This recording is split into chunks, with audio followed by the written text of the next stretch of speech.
सभी गुरु प्रेमियों को सादर जय गुरुदेव।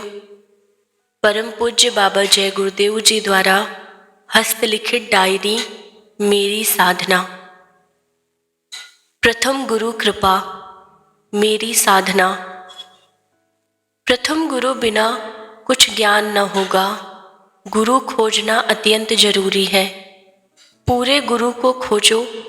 पूरे गुरु तुम्हारी खोज पर तुम्हें अवश्य मिलेंगे। अंडा, मांस, मछली, शराब, गांजा, अफीम से बहुत दूर हो। प्रथम, जीवन सदाचारी होना जरूरी है। दूसरा, सत्य बोलने की महान जरूरत है। तीसरा, किसी के चुंगली ना हो। चौथा, सबसे प्रेम हो, किसी से घृणा ना हो। पांचवा, जातों के मतभेद में ना हो। छठवा, मंदिर, मस्जिद, गिरजा सब जिसकी विचारधारा में एक हो। सातवां, किसी कौम, जाति, मजहब, फिरका के फकीर, संत, अनुभवी पुरुष एक हों। तब परमार्थ परम विद्या का सीखने वाला विद्यार्थी होगा। अपनी साधना। गुरु के नाम भेद जानने के बाद बहुत सी शंकाएं प्रेमी को रहती है। वह यह सोचता है कि इन्होंने हमको सही बताया है या गलत। कुछ दिनों तक साधक अपने गुरु के बताए हुए मार्ग पर शंका करता हुआ चलता है। इस कारण गुरु की दया लेने में साधक असफल रहता है। मैंने अपने गुरु से जब नाम भेद प्राप्त किया, वह सन 1945 था। महीना कार्तिक था। चिरौली अलीगढ़ जिले में है। वहां उन्होंने मुझे उपदेश दिया। मैं जब साधना में लगा, उस समय अनेक प्रकार की बाधाएं मनुष्य के सामने आकर खड़ी होती हैं। उसका जिक्र नीचे करता हूँ। जब आंखें बंद करता हूँ, उसी समय के ख्याल उठते हैं। वही ख्याल दृष्टि को टिकने नहीं देते हैं। कभी काम, कभी क्रोध, कभी लोभ, कभी मोह, कभी अहंकार आ खड़े होते हैं। परंतु मैं अपनी साधना में नियमित रूप से लगा रहा। जब यह अधिक तंग करते हैं, तब मैं गुरु के स्थूल स्वरूप का चिंतन करता हूँ। उसी समय काम, क्रोध, लोभ, मोह हट जाते हैं। फिर मैं नाम सुमिरन में लगता हूँ। जहाँ तक होता है, एक नाम के साथ स्वरूप का चिंतन करता हूँ। इस तरह 5 नाम और स्वरूपों को पकाना चाहता हूँ। कुछ दिनों में नाम स्वरूप में हमारी रुचि बनने लगी। जब तक नाम और स्वरूप के चिंतन में रुचि बनी रहती थी, तब तक कोई अंग विघ्न कारक मुझे तंग नहीं करते थे। जैसे ही रुचि नाम और अंतर के स्थानीय स्वरूपों से हटी कि काम, क्रोध, लोभ, मोह तंग करने लगे और सुमिरन ध्यान नहीं करने देते हैं।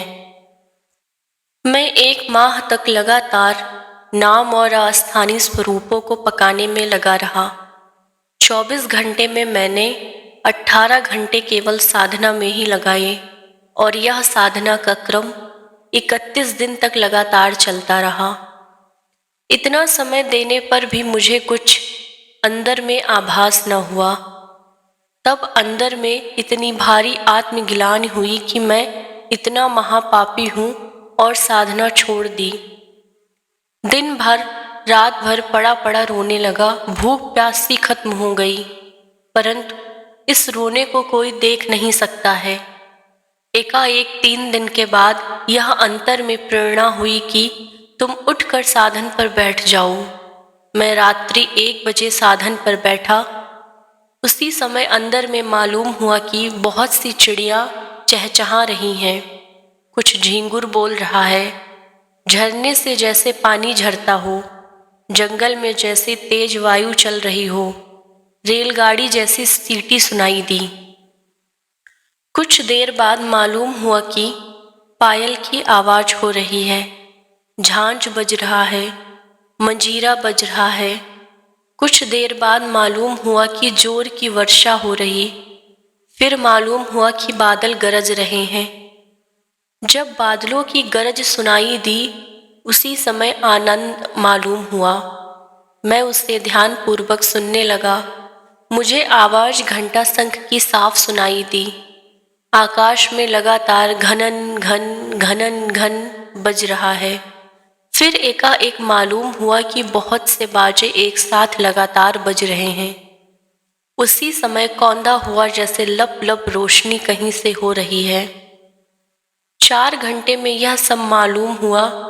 उस दिन मुझे यह विश्वास हुआ कि गुरु के नामदान का यह फल है, और उन्होंने कहा था, तुम इसकी कमाई करो, इसका फल अवश्य प्रकट होगा। गुरु को सिर से उतारना नहीं। मैं हमेशा गुरु को स्मरण करता रहता था। फिर रात्रि आई और भजन करने बैठा।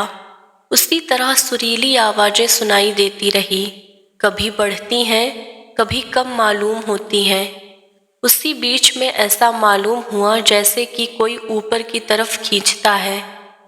डर सा मालूम हुआ शायद मैं मर न जाऊं, और भजन छोड़कर ध्यान पर बैठ गया तो आंख के एकाग्र ही एक गोलाकार सामने आ गया। चारों तरफ सफेद है और बीच में नीला है। कभी टिक जाता और कभी गायब हो जाता है। तीसरे दिन भजन करते हुए मालूम हुआ कि जैसे कोई कहता है कि तुम फौरन हमारे पास चले आओ। बोली गुरु महाराज की थी। मैं फौरन सुबह रवाना होकर गुरु दर्शन के हेतु चल पड़ा।